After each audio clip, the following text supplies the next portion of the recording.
जय हिंद दोस्तों। आज हम बात करेंगे प्रदूषण के बारे में। प्रदूषण क्या है? तो पहले हम प्रदूषण की परिभाषा जान लेते हैं। प्रदूषण है क्या? तो प्रदूषण जो है किसी कारणवश प्रदूषण हमारे पास हमारे चारों तरफ बहुत ज़्यादा है। हम सांस लेते हैं, प्रदूषण है।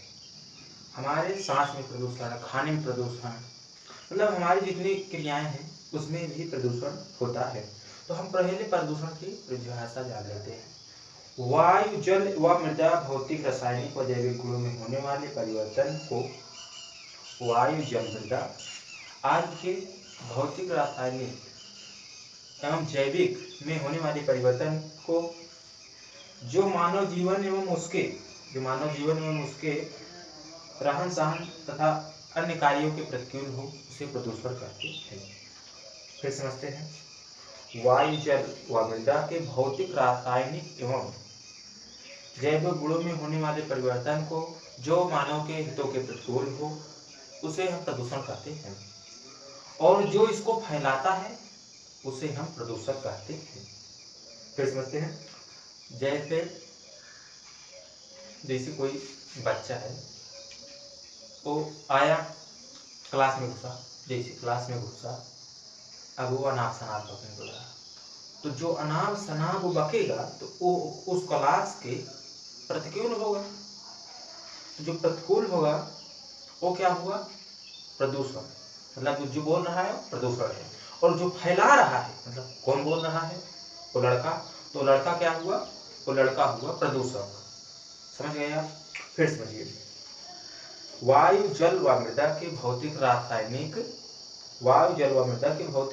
एवं जैविक गुणों में होने वाले परिवर्तन को जो मानव जीवन एवं उसके रहन सहन के प्रतिकूल होते हैं उसे हम प्रदूषण कहते हैं, और जो इसको फैलाते हैं उसे हम प्रदूषक कहते हैं। तो प्रदूषण को 6 भागों में बांटा गया है।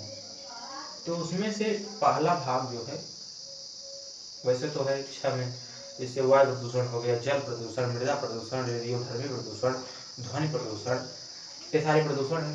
तो उनमें से आज हम चर्चा केवल वायु प्रदूषण की करेंगे। वायु प्रदूषण क्या है? तो अब हम वायु प्रदूषण समझते हैं। तो सभी जीव जंतु श्वसन लेते हैं, श्वसन करते हैं। श्वसन में वे ऑक्सीजन ग्रहण करते हैं और कार्बन डाइऑक्साइड बाहर निकलते हैं। इसी क्रिया के प्रतिकूल जो है पेड़ पौधे होते हैं, वो जो है श्वसन तो वो भी वही करते हैं। वो खाना बनाने के लिए, मतलब अपने प्रकाश संश्लेषण क्रिया द्वारा कार्बन डाइऑक्साइड गैस को ऑक्सीजन में चेंज करते हैं। श्वसन जो है वो भी यही लेते हैं।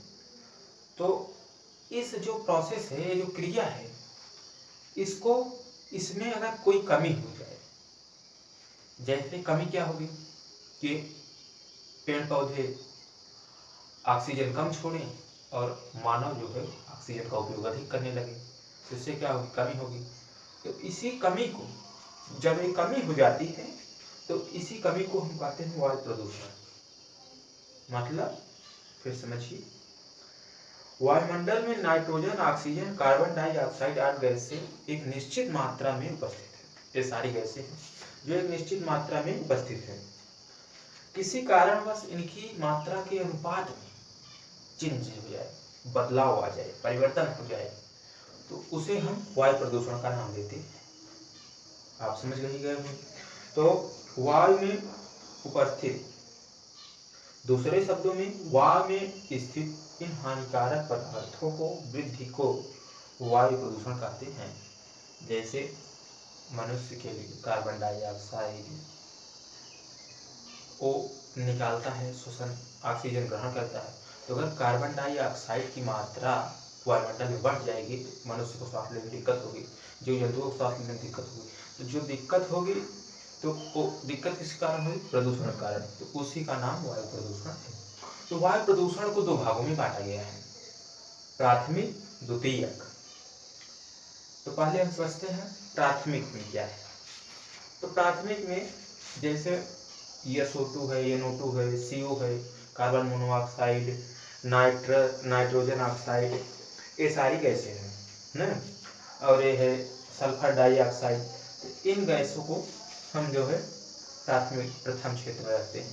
द्वितीय क्षेत्र में है PAN। PAN मतलब क्या है कि peroxy nitrile, peroxy acetyl nitrate, peroxy acetyl nitrate, peroxy acetyl nitrate, PAN उसको उससे लिखते हैं पराक्सी एसिटिल नाइट्रेट। और O3 मतलब ओजोन। तो ये द्वितीय में है। तो प्राथमिक को पहले समझते हैं, प्राथमिक क्या है।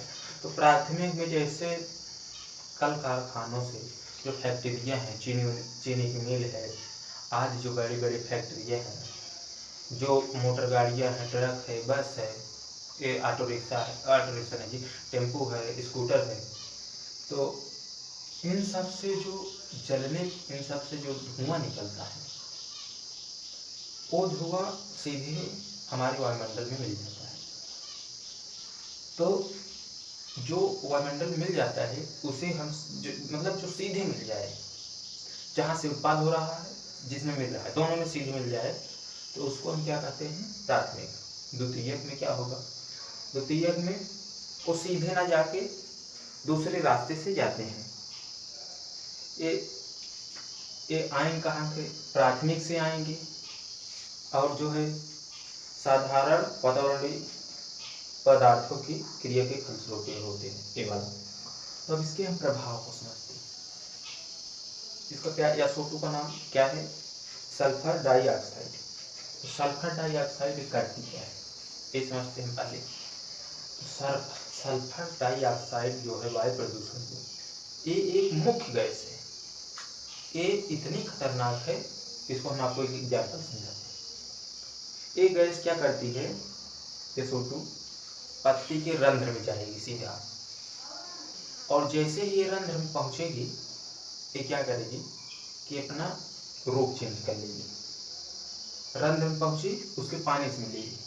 ये मतलब इतना चालाक है, जैसे पत्ती के अंदर गई, रंध्र में पहुंची, रंध्र में से सीधा जल के पास जाएगी। ये जल कहाँ है, तुरंत जल के पास पहुंचेगी, और जैसे जल के पास पहुंचेगी, वहां पर SO3 का 2 मतलब क्या बना लेगी, वहां पर पहुंचते ही ये सल्फाइड और बाईसल्फाइड क्या बनाएगी, या तो सल्फाइड बना लेगी या बाईसल्फाइड। मतलब जैसे ही SO2 गैस पत्ती के रंध्र में पहुंचेगी, तुरंत जल के पास जाएगी, जल से क्रिया करके सल्फाइड व बाईसल्फाइड बना लेगी। अब ये भैया इतनी खतरनाक गैसें हैं कि ये जैसे अंदर प्रवेश करेंगे, ये सब तुरंत विष का कार्य करती है। ये जो SO3 ट्वाइस है, ये विष का कार्य करती है। ये क्या करेगी, जो पत्ती होती है उसके कोनों को सुखा देती है, और बीज मतलब एकदम विष का कार्य, मतलब वो पौधा ही, मतलब पत्ती तना ही खत्म हो जाता है। इतना खतरनाक है। अब CO को समझ लेते हैं। CO मतलब कार्बन मोनोऑक्साइड, ये भी बहुत विषैली गैस है, इसका भी बहुत योगदान है। तो इसको हम समझते हैं। तो इसका क्या है, CO2 नहीं, CO2 carbon dioxide, CO carbon monoxide. तो इतनी विषैली गैस है ये समझिए, जैसे हम श्वास लिए, हमारे अंदर गई, अगर एक ऑक्सीजन जैसे हम श्वास लेते हैं, छान के लेते हैं, तो हमारे अंदर जब जाती है तो हमारे फेफड़े उसको छानते हैं। तो जैसे ही हमारे अंदर गई ये CO कार्बन मोनोऑक्साइड, जैसे हमारे अंदर गई तो इसके साथ ऑक्सीजन रहेगा, लेकिन जैसे यहाँ सांस अंदर जाती है फेफड़ों में, जिसे ड्यूटी लगी रहती है हीमोग्लोबिन की। हीमोग्लोबिन क्या करता है कि जो सारे रहते हैं, जो ऑक्सीजन रहती है, हीमोग्लोबिन तुरंत उसको छान लेता है, और वो पूरे शरीर में हमारे पहुंचा देता है।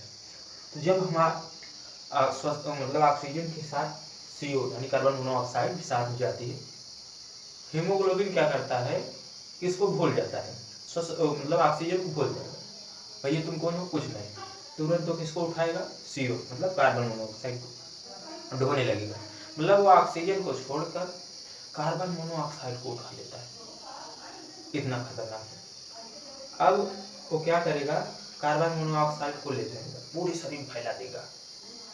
और जैसे भी कोई व्यक्ति को काम पे लगा दिया जाए, उसका काम क्या हो कि भैया तुम जो यहाँ अच्छे अच्छे आदमी आते हैं उनको आकर अंदर ले जाकर उनको नाश्ता पानी कराइए। तो उनका काम क्या है, अच्छे आदमी को लाना। लेकिन अगर उनकी दोस्ती जो है, अगर कोई बढ़िया आदमी आ गया, दोस्त है उसका, वो खराब हो, तब भी उसको क्या कहेगा, तो भैया चल तू अंदर पहले सब जगह। वैसे हीमोग्लोबिन करता है, वो क्या करता है, उसको छोड़ के उसको उठा के लेता है। तो इससे क्या होता है, हमारे शरीर में दिक्कतें पैदा होने लगा। और अगर 2-3 घंटे में अगर 800 ppm हो गया, इसकी सामान्यता 800 ppm हुई तो मौत हो जाएगी। और अगर 200 ppm है तो सांस लेने में तकलीफ होने लगेगी और सारी प्रॉब्लम क्रिएट होने लगेगी। और ये गैस बनती कैसे है, 90% गैस ये नेचुरली होती है और 10% क्या होती है, कमीशन ऑफ फ्यूल कोयल, यानी तेल और कोयला को जलाने से वो उत्पन्न होती है।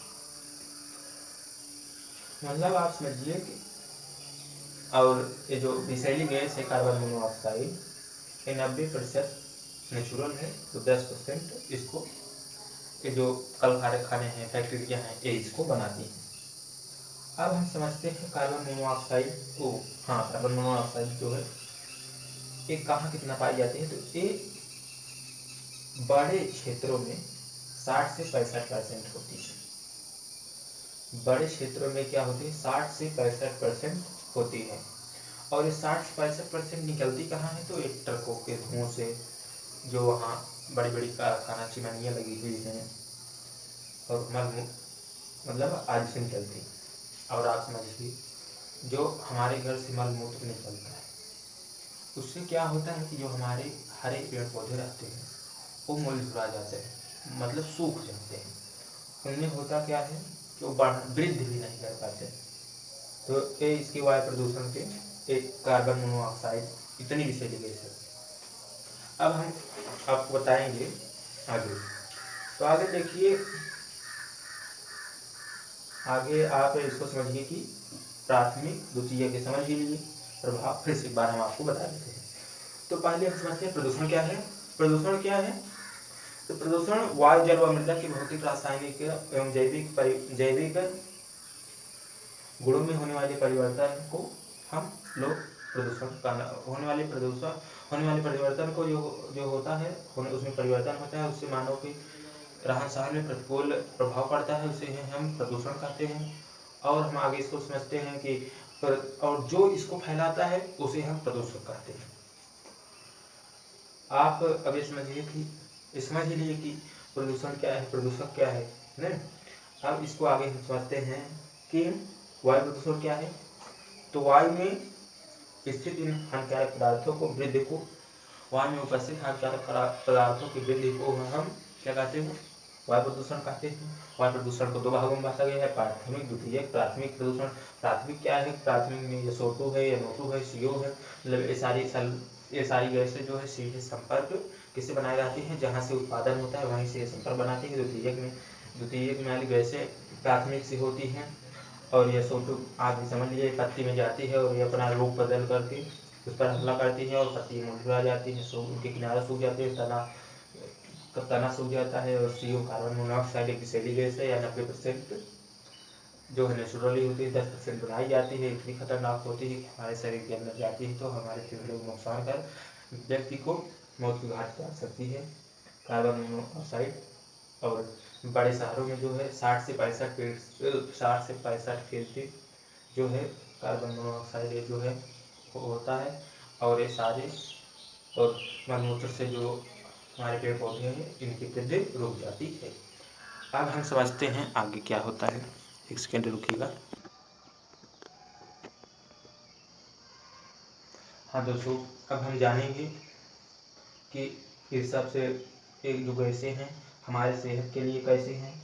तो अगर हम आपको बता दें, नाइट्रस ऑक्साइड यानी NO2 ये क्या करती है, हमारे फेफड़ों व आँखों में हृदय रोक जाती है।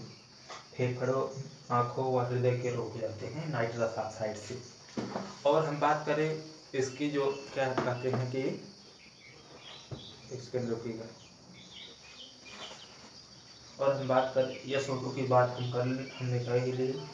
और कैडमियम कैडमियम एक धातु है, इसका परमाणु क्रमांक 42 होता है और 42, और इसका परमाणु भार 112 होता है और